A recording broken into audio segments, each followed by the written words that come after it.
Hello everyone! Welcome back to my vlog. Today, I'm going to share with you 5 things that worked for me to stay motivated as an artist. First is I set small, achievable goals. Tell myself, one sketch, one step at a time.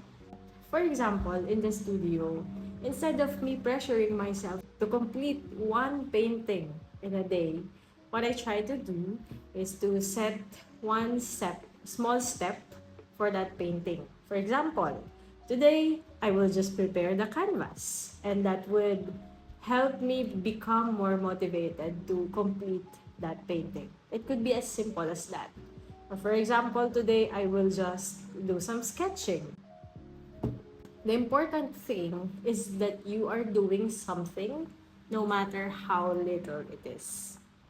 Number 2, I built a simple routine. Short daily art sessions keeps me moving on busy days. So for example, if I'm working on a painting and I want to make sure that I continue working on that project, what I set myself is identify what particular part of that painting can I work on. So, for example, today I'm working on a painting which is a commission. What I did is to set that for today I will just focus on the hair of this woman. Simple as that.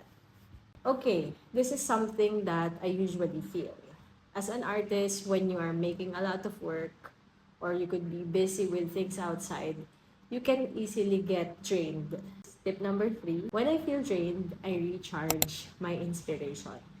I walk outside or I go to galleries or cafes where I can see other people's artwork. Why? Because it helps me keep motivated that I can also make something like that.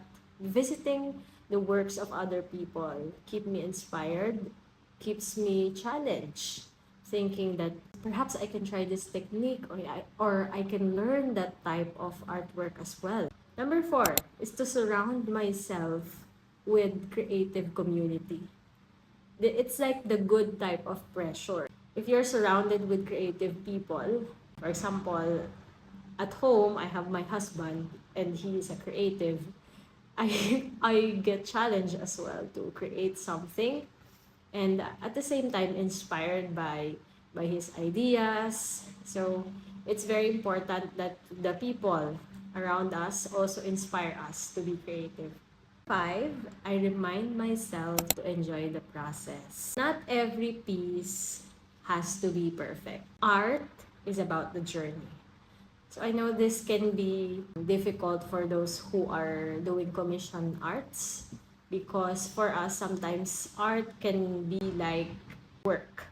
It's hard to distinguish the line of creating art when it's a commissioned artwork and you really got used to doing that piece.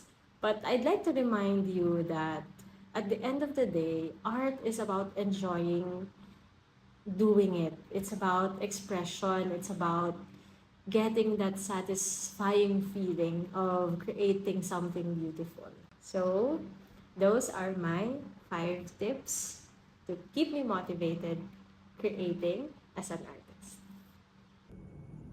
Hi, it's Thursday and this is the fit for today.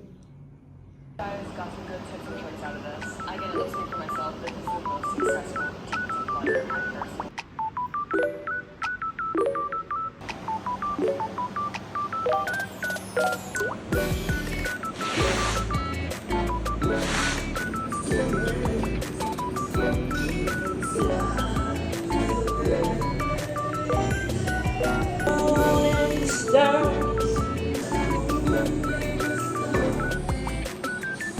This is today's fit.